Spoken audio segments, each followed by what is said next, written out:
네,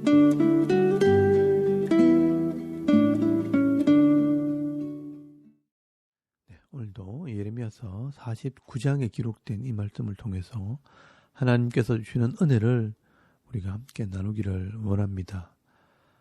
여러분, 이 예레미야서 49장 말씀에는 이스라엘 주위에 있는 여러 이방 나라에 대한 심판에 대해서 기록을 하고 있습니다. 5 나라가 기록이 되어 있는데요. 암몬과 에돔과 다메섹과 하솔과 엘람, 이렇게 5 나라에 대해서 말씀을 하고 있습니다. 먼저 1절에서 6절까지 말씀에는 이 암몬 자손에 대한 경고의 말씀이 기록이 되어 있습니다.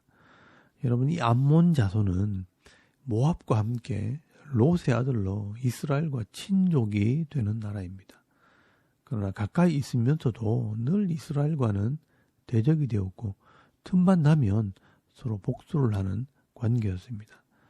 이 아수르가 북쪽 이스라엘을 멸망시켰을 때도 이 암몬이 갓 지파의 땅을 침략해서 차지하게 되는데, 오늘 1절 말씀에 그 죄에 대해서 말씀을 하고 있습니다. 이 암몬 자손에 대한 말씀이라 여호와께서 이와 같이 말씀하시되 이스라엘이 자식이 없느냐, 상속자가 없느냐, 말감이 갓을 점령하여 그 백성이 그 성읍들에 사는 것은 어찌 됨이냐라고 말씀을 합니다. 여러분, 여기 말감은 암몬의 신의 이름입니다. 이 암몬이 우상을 의지하면서 이스라엘 땅을 침범해서 그 땅을 점령을 하고 차지했다는 것입니다. 그리고 이 암몬은 모압과 같이 높은 고원지대를 차지하고 있기 때문에 다른 나라들이 쉽게 침범하지 못합니다. 그래서 이 늘 암몬은 교만한 마음을 가지고 있었다라고 말씀을 하고 있습니다. 그래서 하나님께서는 이 암몬도 바벨론에 의해 심판을 받게 될 것이라고 말씀을 하게 됩니다. 여러분, 4절에서 5절까지 말씀해 보시면 패역한 딸아 어찌하여 골짜기 곧 네 흐르는 골짜기를 자랑하느냐, 네가 어찌하여 재물을 의지하여 말하기를 누가 내게 대적하여 오리오 하느냐, 주 만군의 여호와의 말씀이니라. 보라, 내가 두려움을 네 사방에서 네게 오게 하리니 너희 각 사람이 앞으로 쫓겨 나갈 것이요 도망하는 자들을 모을 자가 없으리라 라고 말씀을 합니다. 여러분, 이 암몬이 이 골짜기를 자랑하고 자기가 가진 이 재물을 의지해서 교만하게 되었다는 것입니다. 이 암몬도 모압과 같이 아무리 좋은 조건을 가지고 있는 나라라 할지라도 하나님을 버리고 우상을 섬기고 스스로 교만하게 되면 반드시 망하게 되어 있습니다. 그리고 6절 말씀에 보시면요, 이 암몬도 이스라엘의 친족이기 때문에 이런 심판 중에도 깨닫고 돌아온 자가 있다면 회복시켜 주실 것을 말씀을 하게 됩니다. 그리고 7절에서 22절까지 말씀에는 에돔에 대한 말씀입니다. 여러분이 에돔도 이스라엘의 형제 나라입니다. 어찌 보면 이 이스라엘과 가장 가까운 나라가 바로 에돔입니다. 그러나 이 에돔은요, 야곱에게 한이 맺힌 나라고요. 그 한을 풀지 못함으로 늘 이스라엘을 약탈을 하고 포악을 행했던 나라였습니다. 그리고 이 에돔은 높은 바위 위에 성을 짓고 살았기 때문에 아무도 우리를 칠 수 없을 것이라고 교만을 떨었습니다. 그래서 여러분 16절 말씀에 보시면 바위 틈에 살며 산 꼭대기를 점령한 자여 스스로 두려운 자인 줄로 여김과 네 마음의 교만함이 너를 속였도다. 네가 독수리같이 보금자리를 높은 데에 지었을지라도 내가 그리로부터 너를 끌어내리리라. 이는 여호와의 말씀이니라 라고 말씀을 합니다. 여러분이 에돔도요, 그 교만함 때문에 결국 심판을 받게 될 것을 말씀을 하는데요. 이 에돔에 대한 이 심판은 오바다서에도 똑같이 기록이 되어 있습니다. 그의 포악함과 이 교만이 결국 그들을 망하게 했다라고 말씀을 합니다.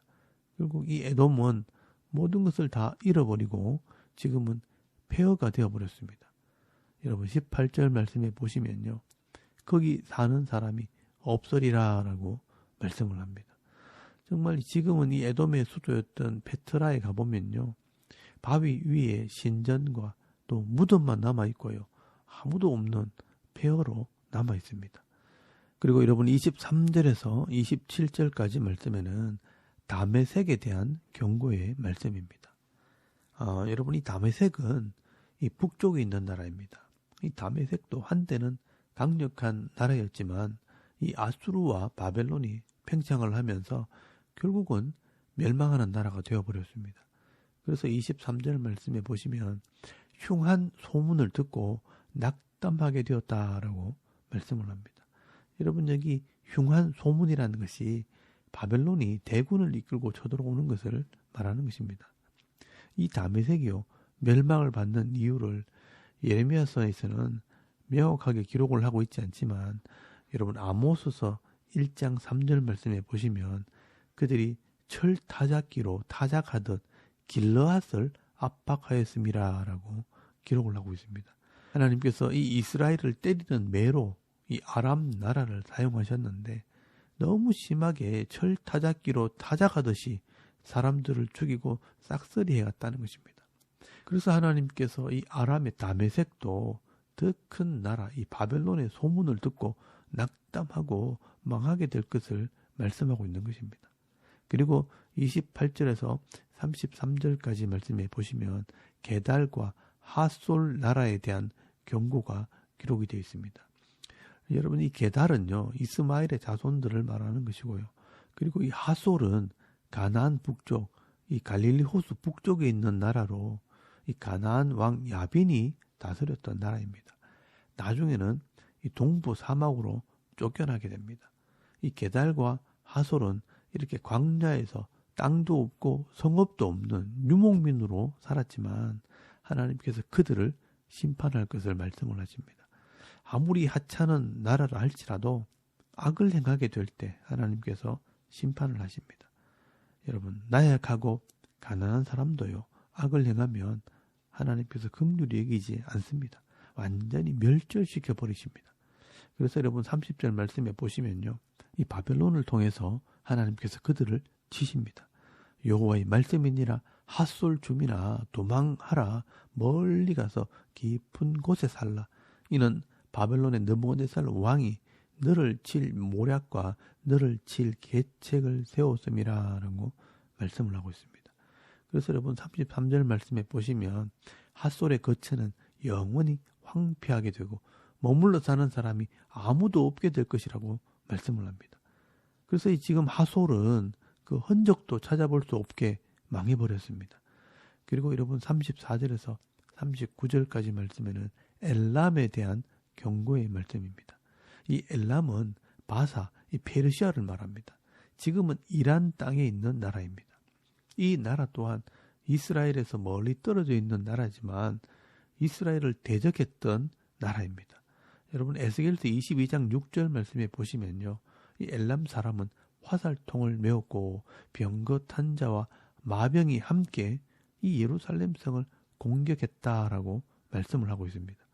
그래서 여러분 35절 말씀에 보시면 엘람의 힘의 어뜸과는 활을 꺾을 것이요 하늘 사방에서 바람을 불어오게 해서 엘람을 흩어버릴 것이라 라고 말씀을 합니다. 그런데 여러분 39절 말씀에 보시면요 엘람 사람들에게 긍휼을 베풀어 주심으로 말일에 이르러 내가 엘람의 포로를 돌아오게 하시겠다라고 말씀을 하는데요. 여기 말일이라는 말은 마지막 때 이 종말의 때를 말합니다. 그래서 나중에 신약 시대까지 가보면 사도행전 2장 9절 말씀에 이 엘람 사람들이 오순절에 하나님께 예배하러 왔다가 이 성령이 임하실 때 함께 성령을 받게 되는 것을 보게 됩니다. 여러분 이방 나라들이요 하나님을 알지 못함으로 우상을 섬기고 사람들을 존중히 여기지 않고 악을 행함으로 돌이키지 않을 때 그 죄로 말미암아 심판을 받게 되겠지만 이 하나님의 본심은 사실 모든 사람들이 하나님께로 돌아오는 것입니다. 그러므로 우리가 이런 이방 나라의 심판을 보면서 오해를 하면 안 됩니다. 이방 나라들은 다 망해야 되는구나. 이 불신자들은 다 망해도 되는구나 라고 생각을 하면 안 됩니다. 끝까지 돌아오지 않는 자들은 이렇게 심판을 하시지만 깨닫고 돌아오는 자들에게는요, 은혜와 긍휼을 베풀어 주시는 것입니다. 그래서 여러분 오늘 6절 말씀에 이 암몬의 일부도 돌아오게 하시고 또 39절 말씀에 엘람의 일부도 돌아오게 하겠다라고 말씀을 하는 것입니다. 그래서 여러분 마지막 시대, 이 신약 시대가 되면 성령을 통해 땅끝까지 복음을 전하게 하시고요. 또 누구든지 주의 이름을 부르는 자들은 구원을 베풀어 주시고 또 하나님의 자녀가 되는 권세를 주시겠다라고 약속을 하신 것입니다. 그러므로 여러분 오늘 우리는 이 하나님을 알지 못하는 자들이 돌아오기를 기도해야 할 필요가 있는 것입니다. 왜냐하면 주위에 있는 이 불신자들 때문에 사실 우리가 고통을 당할 수 있기 때문입니다. 서로가 위에서 기도하고 섬길 때 결국 우리가 함께 이 은혜를 누리게 되는 것입니다. 여러분 예수님께서도요 마지막 승천하시면서 제자들에게 명령을 하셨습니다. 오직 성령이 너에게 임하시면 너희가 권능을 받고 예루살렘과 온 유대와 사마리아와 땅끝까지 가서 내 증인이 되라라고 말씀을 하셨습니다.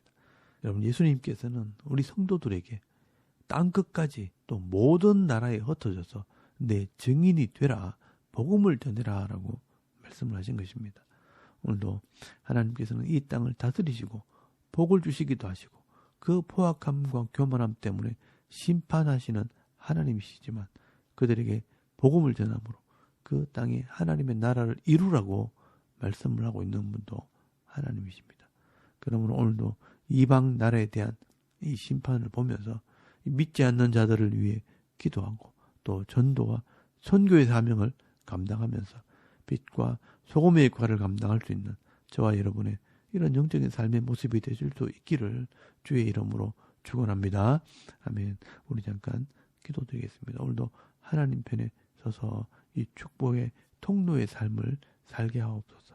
또 이 나라의 평안을 위해 또 이 교회와 가정과 또 자녀들의 믿음을 위해서 또 개인의 기도 제목을 따라 기도하고 오늘 하루 삶을 또 시작할 수 있길 바랍니다. 다 같이 우리 하나님께 한번 기도드리겠습니다. 살아계신 하나님 은혜를 참 감사합니다. 오늘 이 아침에 하나님을 우리가 예배하게 하시고